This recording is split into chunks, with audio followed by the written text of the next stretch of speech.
Tengo que poner a grabar esta cosa. Ya ahí estamos. Bueno, comentarios finales de esta primera parte corta, no tan corta en realidad, del ramo de análisis numérico.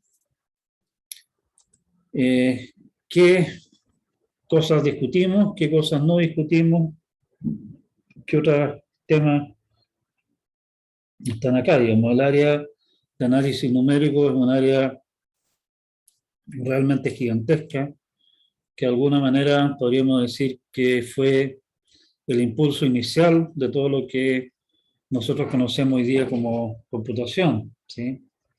Y por algo los gringos a esta clase de cosas le llaman ciencia de computación, aunque muchas de las aplicaciones después hayan ido a dar a otros temas que tienen más que ver con procesar información más que hacer cálculos numéricos. Las áreas que nosotros revisamos, hablamos muy rápidamente del tema de errores en las operaciones y cómo eso afecta a los resultados, que es un tema que hay que tenerlo presente siempre, de que eso nos va a terminar afectando, ¿sí? No nos metimos mucho en tratar este tema en forma más profunda. Hay gente que se hizo famosa e incluso que ganó el equivalente moral, o sea, el equivalente en el área de computación del premio Nobel por sus aportes a esta clase de temas, el tema de cómo se comportan los errores en los cálculos numéricos. Discutimos un poco sobre cómo evaluar y describir errores en los algoritmos. Vimos los temas que tienen que ver con la estabilidad de los métodos y también con el condicionamiento de los problemas. Son dos temas distintos. O sea, un problema puede estar mal condicionado, cambias un poco los datos de entrada y los resultados que obtienes correctos, digamos, exactos, son completamente diferentes. De ahí puedes usar, incluso usando algoritmos exactos, no un algoritmo aproximado, vas a obtener resultados distintos porque los resultados realmente son distintos.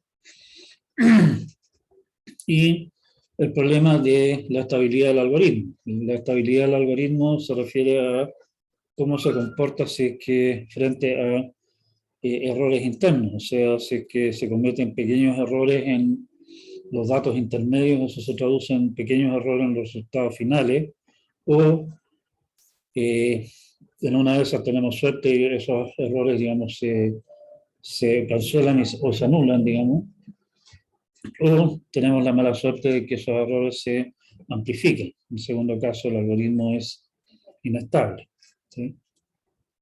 Nuevamente, son temas a los que no entramos mucho en detalle de esas cosas, pero hay que tener presente que esos dos tipos de fenómenos existen y son relevantes. Las áreas que nosotros discutimos en algún detalle un poquitito más profundo son las áreas de resolver ecuaciones, el área que tiene que ver con interpolación a través de polinomios y cuadratura, o sea, cálculo de integrales. De esas áreas, en realidad, solamente vimos algunas técnicas y algunos algoritmos importantes y discutimos algunas técnicas que se pueden usar para acotar los errores, ¿sí? Y ahí, como estamos hablando acá en general de temas que tienen que ver con manejo de funciones continuas, ¿cierto? Ahí entra mucho todos los temas que tienen que ver con el cálculo, o sea, las cosas que vimos o sea, que vieron ustedes en realidad en los ramos de cálculo de series de Taylor, como manera de aproximar funciones, y los teoremas básicos respecto de derivadas y ese tipo de cosas, ¿sí? Vimos, o sea, no discutimos, como ya comenté, el análisis numérico como tal es un área gigantescamente grande. Algunas áreas de las cuales nosotros no tocamos nada, en realidad, incluyen cosas tales como las operaciones aritméticas.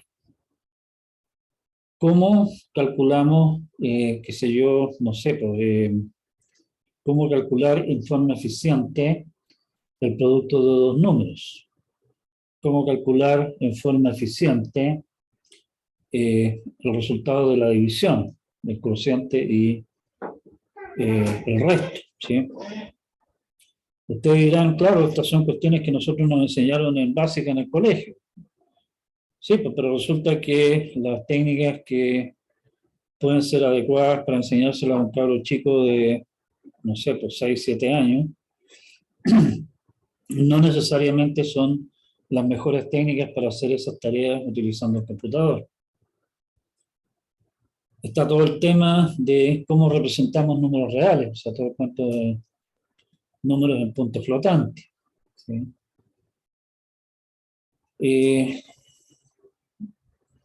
si, eh, si me permiten espantarlos un poquitito, eh, el señor Donald Knuth, eh, famoso creador básicamente del área de algoritmos, casi, bueno, no en realidad el área de análisis de algoritmos, eh, le encargaron hace algún tiempo atrás escribir un libro sobre compiladores. Y empezando a profundizar en el tema, el personaje tiene trastorno obsesivo compulsivo, pero feo, digamos. Se dio cuenta de que le faltaba, antes de poder entrar al tema propiamente de, de compiladores, perdón, necesitaba un montón de eh, temas previos que tenían que ver con algoritmos y decidió entonces escribir un texto sobre los algoritmos básicos necesarios para todo el cuento. Ese libro que había planeado originalmente este caballero, por ahí por los años, principios de los años 70, en estos momentos va en 4 tomos de unas 1.200, 1.500 páginas cada uno, y solamente el tomo 2 de esos, que se llama Algoritmos Seminuméricos, tiene que ver, una parte sustancial de él, algo así como una tercera parte aproximadamente, tiene que ver con cómo implementar de forma eficiente las operaciones aritméticas más bien básicas correspondientes, ¿sí? O sea, este no es precisamente un tema simple que se puede ver rápidamente. Por suerte para nosotros, nuestros computadores calculan bastante bien con números de 64 bits en nuestros computadores actuales, pero si ustedes quieren hacer cálculos con números de, qué sé yo, 2048 bits o alguna otra cosa entretenida como esa, claramente se requieren otras técnicas, ¿sí? Y ahí entra todo eso. Otra cosa que nosotros básicamente damos por hecho, simplemente llegamos y lo usamos, por ejemplo, en la calculadora o en nuestro programa en C o en Python. Oiga, quiero el valor de e a la x, logaritmo natural de x, me interesa el seno, el coseno, la tangente, etcétera. Y nosotros todos esos valores simplemente los damos por hecho que son fáciles de calcular. Si vuelven ustedes a lo que vieron en matemática, una manera de calcular esas funciones sería usando series de potencia, o sea, series de Taylor, ¿cierto? El problema de eso es que para calcular esos valores de alguna de esas funciones en forma precisa, qué sé yo, con 5 o 6 cifras, se requiere una cantidad espantosa de términos con esas series. Eso no es muy práctico, ¿sí? Por lo tanto, hay que hincarle el diente a cómo calcular en forma eficiente las funciones que uno no conoce, o sea, cómo calculamos en forma eficiente la raíz cuadrada, cómo calculamos en forma eficiente logaritmo natural, exponencial, seno, coseno, tangente. ¿Sí? ¿Profe, una consulta? Dígame. Cuando se refiere a cantidad de cifras, ¿son cifras significativas o cifras decimales? Cifra significativa. Ya. Gracias, profe. Ajá.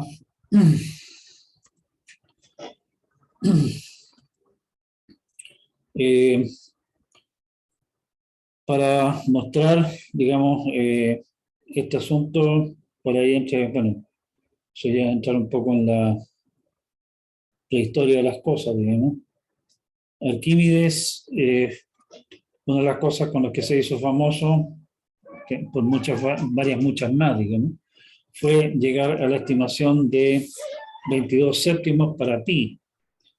Y para llegar a esa estimación tuvo que hacer una serie de cálculos que significaban algo así como calcular unas 90 o más raíces cuadradas. Y tuvo que hacer el cálculo a mano. O sea, el caballero realmente se sacó los zapatos y hizo una serie de cálculos bastante complicados a mano. No tenía calculadora con tecla raíz de X, ¿sí? No era para nada fácil hasta la época de Newton o qué sé yo, de calcular raíces cuadradas. Y eso que la raíz cuadrada nosotros la consideramos una función simple. Fuera de las funciones que nosotros conocemos, que son tradicionales, digamos, del cálculo que vimos antes, hay una serie de otras funciones adicionales que son bastante comunes en ciencias y también en ingeniería, como ser la función gamma, que viene a ser una extensión de los factoriales a los números reales o incluso a los números complejos. Las funciones de Bessel, que aparecen en muchas aplicaciones, digamos, aparecen en muchas aplicaciones, alguna asesoría que hizo alguna vez me llevó precisamente a calcular ciertos valores con funciones de Bessel. La función W de Lambert es una función que viene a ser una función media extraña. Y esas funciones requieren técnicas especiales para calcularlas.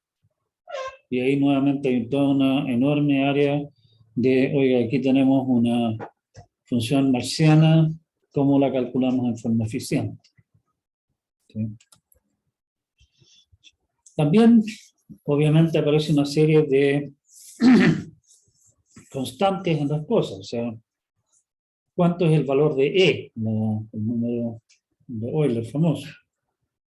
El valor de pi, uno de los ejercicios, digamos, tradicionales que se usaron durante mucho tiempo para probar que estaba funcionando bien nuestro nuevo computador gigante que se había construido, era calcular pi con más cifras. Y así se ha calculado pi con miles de millones de cifras decimales. Otra constante importante es la constante gamma, que tal vez ustedes conocen. Y para cada uno de ellos, en realidad, hay toda una subindustria. La última chupada al mate respecto del cálculo de pi, por ejemplo, son unas series que permiten calcular la expansión de pi, por ejemplo, de pedirle explícitamente, oiga, deme el, qué sé yo, no sé, el dígito de hexadecimal 2517 de pi, y calcula exactamente eso sin tener que calcular todos los anteriores. O sea, todo esto, en realidad, cada una de estas cosas tiene a su vez su propia subindustria, digamos, de cómo calcular mejores técnicas para calcular las cosas, cómo mejorar los programas, cómo usar algoritmos que obtengan resultados más rápidamente. Otro tema extremadamente importante que ustedes también vieron probablemente y lo hicieron a mano, es resolver sistemas de ecuaciones lineales. No solamente una ecuación lineal, sino que varias, muchas. ¿Sí? Bueno, la parte entretenida, esto se empieza a poner entretenido no cuando estamos hablando de 5 ecuaciones lineales, sino que cuando estamos hablando de miles. Por ejemplo, una de las maneras de... A ver, ustedes vieron ecuaciones diferenciales parciales en algún momento, ¿cierto? Por ejemplo, uno puede plantear un sistema de ecuaciones parciales, diferenciales parciales ¿cómo se llama? Cómo va evolucionando el tiempo, la parte meteorológica, cuánta área hay, cuál es la temperatura y según eso cuánta agua se evapora y eso te da ¿cómo se llama? Te da la humedad y con la humedad y la temperatura tú puedes ver si es que va a llover o no va a llover, dependiendo de la presión en un cierto punto y la presión en otro punto, que depende de la humedad y la temperatura. Uno puede calcular cuál sería la velocidad del viento en un momento dado y así sucesivamente. Y considerando todas esas ecuaciones sobre un área, uno puede calcular, o sea, las ecuaciones te dicen cómo va a ir evolucionando, esos valores van evolucionando y por lo tanto te van a decir si es que mañana va a llover, o va a salir el sol, o se va a hacer frío o no va a hacer frío. Tenemos los datos de cómo está la situación hoy día, lo que se ha medido en las estaciones meteorológicas, y nuestra tarea entonces, si queremos aparecer en la tele diciendo cómo va a estar el tiempo mañana, tenemos que calcular hacia adelante, digamos, cómo se comporta el asunto. Y una manera de hacerlo es básicamente tomar nuestra área, nuestro volumen en realidad de interés, dividirlo en cubitos y ver cómo cada uno de esos cubitos interactúa con los vecinos. Y esas interacciones se terminan traduciendo en una cantidad gigantesca o sea, se terminan traduciendo en sistemas de ecuaciones lineales. Bueno, el problema es que tenemos centenares de miles de cubitos y por lo tanto vamos a tener centenares de miles de ecuaciones, centenares de miles de variables. Y obviamente resolver esa clase de cosas no es usar las técnicas del colegio. ¿Sí? Nosotros hablamos de resolver ecuaciones en una variable. ¿Qué pasa si es que en vez de querer resolver una ecuación en una variable, tengo un sistema de ecuaciones no lineal? El tiro empieza a ponerse divertida la cosa. Está toda la área gigantesca que tiene que ver con solución de ecuaciones diferenciales, tanto ordinarias como ecuaciones diferenciales parciales. Mucho de lo que ustedes vieron en física, por ejemplo, si ustedes recuerdan, termina reduciéndose a que la solución al problema termina siendo resolver una ecuación diferencial. ¿Sí? Muchas áreas de la ingeniería también terminan en temas como eso. Resuelvo esta ecuación diferencial y la solución me dice, qué sé yo, cuánto se va a demorar en llegar a la Luna nuestro cohete. ¿Sí? Muchos de esos casos, los casos que ustedes vieron en física, qué sé yo, muchos de esos son problemas clásicos que tienen soluciones simples, soluciones que se pueden describir con las funciones normales que ustedes conocen, senos, cosenos, tangentes, exponenciales, logaritmos, qué sé yo. Pero, al igual como nosotros lo vimos cuando hablamos de resolver ecuaciones, también al calcular integrales, cuadratura, la inmensa mayoría de los problemas con los que uno se enfrenta son problemas que no se pueden expresar, cuyas soluciones no se pueden expresar en las funciones conocidas, digamos. En algunos casos tenemos la suerte que se pueden expresar en términos de funciones conocidas, pero no tan conocidas, o sea, no las típicas que ustedes vieron en los ramos de cálculo, y por lo tanto tenemos una salida ahí, pero volvemos al tema de cómo calculamos los valores de esas funciones. Pero habrán montones de otros casos más todavía, en los cuales ni siquiera esas funciones nos alcanzan, necesitamos otras cosas más. Necesitamos resolver el tema en forma numérica, encontrar una aproximación numérica al resultado. ¿Sí? Todas esas cosas nosotros no vimos nada, digamos. O sea, si a ustedes realmente les interesa este tipo de temas, hay mucho, mucho que ver ahí, y cada una de esas áreas, digamos, tiene su propia industria prácticamente dedicada a resolver esa clase de problemas específicos. ¿Sí? Muchas de las técnicas que nosotros planteamos acá, obviamente, son aplicables también de alguna forma allá, mismo tipo de temas que nos preocupaban acá, de poder acotar el error, cómo hacemos eso, también son aplicables en esos casos, pero nosotros en eso no vamos a entrar nada. Parte de estos temas los van a ver ustedes más adelante en el ramo de computación científica. ¿Sí? Pero vamos a tener que dejar esa clase de temas hasta acá. Nosotros vamos a empezar ahora, a partir de la próxima clase, o sea, a partir del próximo martes, a hablar de algoritmos que manipulan, perdón, ya me dio hipo ya, que manipulan estructuras discretas y cómo los diseñamos, cómo podemos estimar su rendimiento, cómo podemos determinar si un algoritmo es mejor que otro, cómo construir, cómo inventar buenos algoritmos para resolver nuestros problemas. Ese es nuestro próximo tema que viene a continuación. ¿Sí? Y eso sería nuestro tema de hoy. Como les había anunciado, la clase de hoy iba a ser corta. Como todavía nos queda algo de tiempo antes de terminar el plazo propiamente tal de nuestra clase, y habían algunas consultas, vamos a ese tema. No sé si había al menos una consulta. Es que no hay nada, quedamos hasta acá y se acaba. ¿Sí? ¿Profe? Sí, dígame.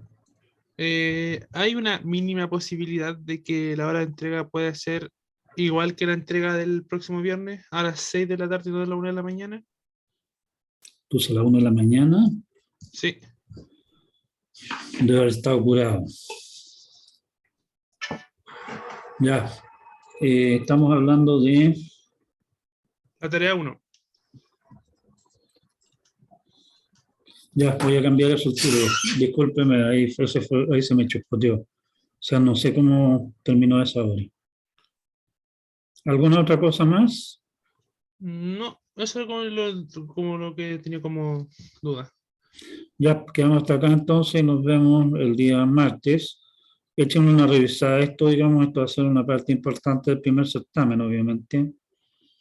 Y vamos a llegar hasta acá. Si te quedan dudas respecto de esto, podemos programar alguna sesión de revisión del tema en algún momento futuro, ¿sí? Cuídense mucho este fin de semana, descansen, pásenlo bien y nos vemos el martes. Chao, chao. Profe, cuídese. Chao, profe.